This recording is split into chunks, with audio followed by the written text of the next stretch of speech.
I'm in the villain chair. I think he is playing 4D chess. Okay. I think there was no problem with the across the board tariffs. I think this is all a part of the plan, and I think we need to shake the system up to make significant change. Okay. You've And been saying that off the pod. And I've been saying that on You've been and saying off that the show. all week.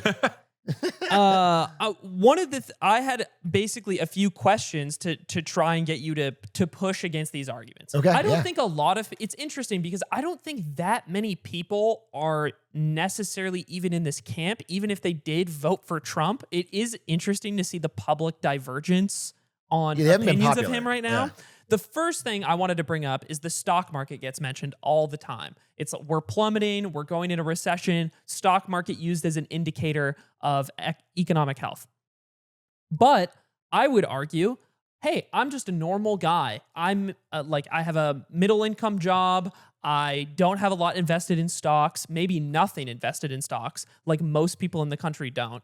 And if the market's going up or crashing, that affects, the rich people, and it's not a very good indicator of economic success in the country. What would you say to something like that? Yeah. Because I do feel like that argument comes up a lot, and the reverse of this argument is when stocks are exploding in value, but wages are stagnating, people are struggling, and people point to it then as like, well, the stock market's going up, Nvidia just 300x'd, but I still make the same salary I made 5 years ago and inflation's digging into it. So from the other side of it, now that it's crashing, why is that something I should care about? I totally agree. I don't think stocks are the perfect indicator of economic health. I think stocks can be up and the economy can be doing bad for regular people.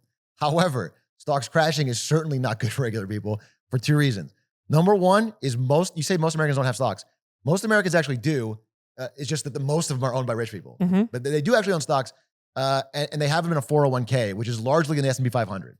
So when the S&P 500 drops, especially for people who are nearing retirement age, they are fucked. We are seeing people actually like flooding social media saying, I have to now retire 5 years later. I have to postpone my retirement because I was counting on this to sell and retire on, and now it is 20% lower, 15% lower than it was. So that's part of it. The other part of it is the thing called the wealth effect, where people that have a certain number of stocks that have been up, that are green, they feel comfortable spending. They don't clamp down on spending. They feel like they'll buy that RV, or they'll go on their vacation, or they'll do one thing because they feel like they're in a good spot. When things are down, they clamp down. They tighten spending. They keep saving. They hold back, which slows the economy down. The third thing, and that's probably the most important, and you could probably deal this with your mogul merch, is like, if you are importing a bunch of goods from, let's say, China or Vietnam or anything that has a tariff, and it gets to the harbor and you have to pay that tariff, you need working capital. You need money in your bank account ready to pay that. And if you don't have that, which most companies don't, you have to do immediate layoffs just to get your goods out of the harbor. Because if you don't get them out, they auction them. And then you're competing against your own goods that are being sold at auction. So what we're seeing, and this is what's happening already, we only had 1 day of real tariffs. They're 10% now, but companies are having to do immediate, close plants, do layoffs immediately. There's no delay. And that means working class jobs lost instantly. So and they're stopped spending. I'm making this argument as the 28-year-old who isn't retiring, who doesn't have a lot invested. You're still saying that the downstream effects of something like this happening so trickle down economics is real. There's no good downstream effects. That was my point. What I'm saying is, dude, actually reminds me, speaking of trickle down, the Chinese Communist Party official Twitter account tweeted a Ronald Reagan speech on tariffs. Yeah. We are in the upside down world. That's crazy. I saw it. I don't know. Yeah, I don't know where, but that would be Reagan was a Chinese plant, and I have been, saying it the whole time. That's 4D chess. They sent us Reagan 50 years ago. Damn. Art of the deal. Okay, fair enough. Eloquent answer. Okay. But haven't there been times in Aiden? Atrioc, haven't there been times in history where tariffs were necessary for the U.S. to succeed and grow? I remember something from a very own stream of yours where you mentioned that tariffs used in the 1800s when the U.S. was trying to develop its own manufacturing sector, used tariffs against countries like the UK in order to protect from competition of countries that already industrialized. And then they utilized those tariffs to grow in the 1800s. I believe you said that in a video. First of all, Yeah, never Atrioc. ever use my words against me. So I'm wondering, Atrioc, if it worked back then, and we can point to an example of it working at least once in the past that I do remember that you brought up. Yeah. Why couldn't it be that happening again now? So Dude, what I you would got him. You got him. fuck. What I would say to that is that sounds like a targeted tariff on a specific industry that you think is critically important. I think in this case it was shipbuilding, where like America wanted to build its own shipbuilding and UK could do it better, so they tariffed so they could build their own. I am not necessarily opposed to it in a very targeted case to get one industry you think is critically important. As a broad case, and I think in the 1800s this happened anyway, it still creates rising tensions, trade wars, tit for tat tariffs where they try to counterbalance on you. That ends up with everyone being poorer. That's my overall stance. I think if we thought EVs are so important to have in America that we're going to tariff them, and I don't get my nice Xiaomi SU7 EV that I can drive around and look cool in, I can at least understand. I'm mad about it, but I can understand it. But trying to do all goods at all once, every country is disastrous. It's crazy.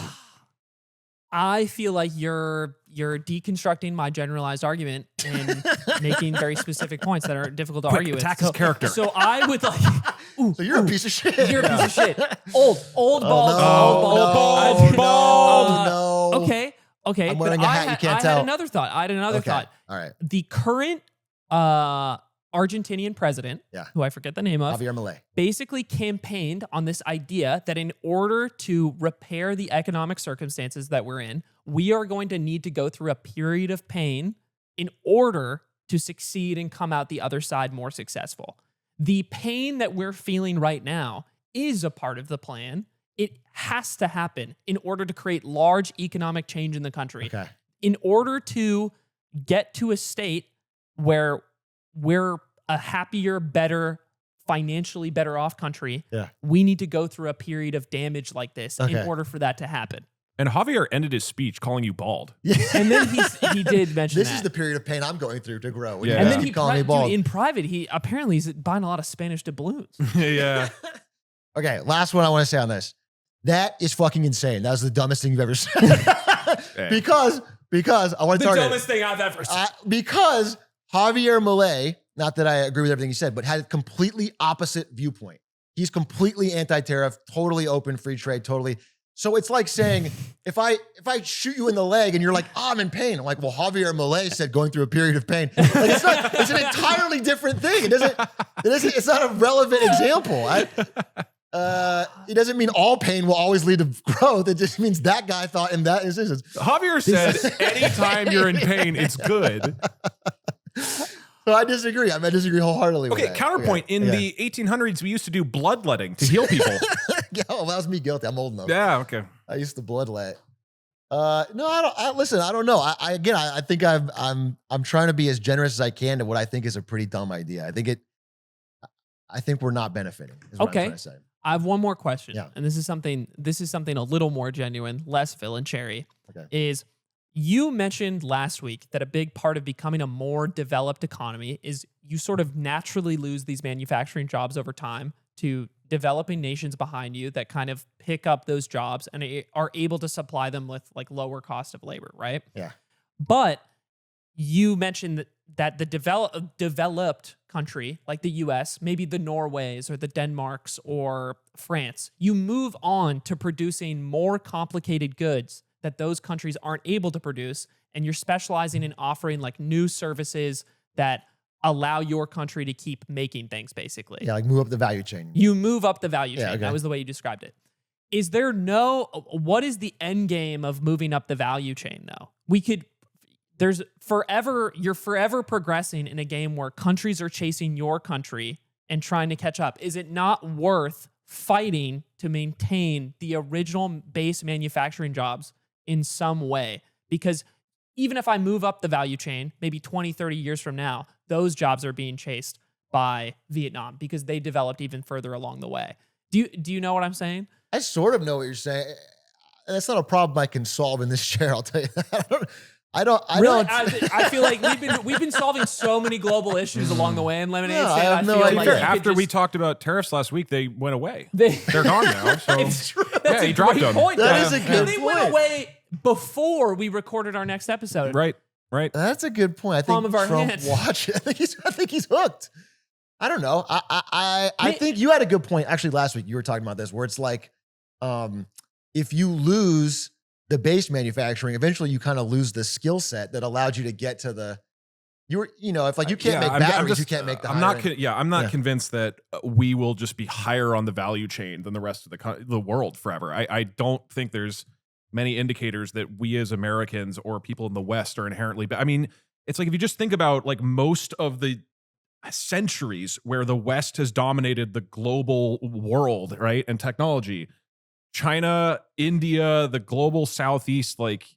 They've been in immense poverty, and then over the past few decades, you've had 2 billion people lifted out of poverty. Yeah. The idea that we are some sort of like God race is just insanity. And like I don't see, if you just look at what's coming out of China and Taiwan and Singapore and India and the sheer number of people, it's like I don't see how America maintains its position as like we are the ones high on the value chain. We should be managing everything. So I'm somewhat pessimistic about this. Like the tech industries are exploding in other parts of the world. Totally.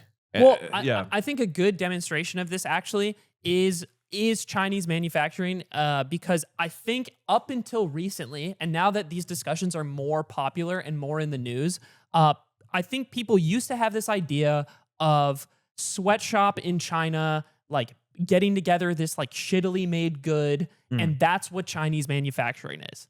And people have that idea from a really long time ago. Yeah, but what people don't realize is that the manufacturing industry and this push for exports is they specialized and developed supply chains to create really complex high-end goods.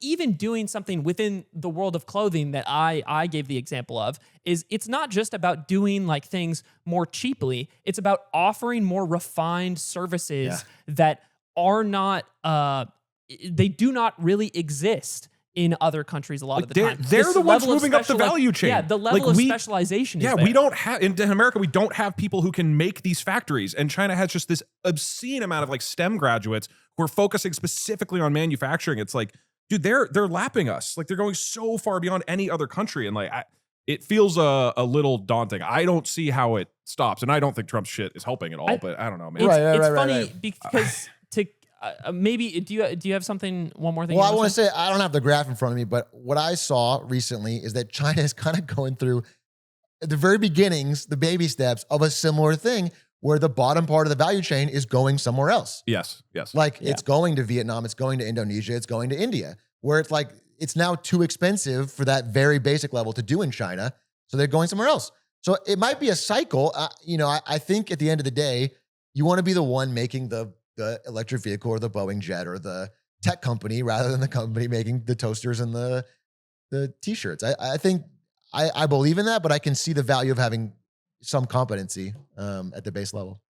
The cap to this conversation in my mind is this stuff is changing literally day to day, almost hour by hour. So it's hard to draw like a conclusion about what even the short term will be. I'm very curious if this 90-day pause will last. I'm very curious to see if it just comes back or if a bunch of the countries... Dude, if in 90 days we're in the exact same situation, I'm going to freak out. I'm going to lose it. Like, I'm assuming this 90-day pause is a nice way of saying we're going to go out and get deals with everybody, bring it all down except for China, and focus. I assume at the best case scenario, that's what they're doing.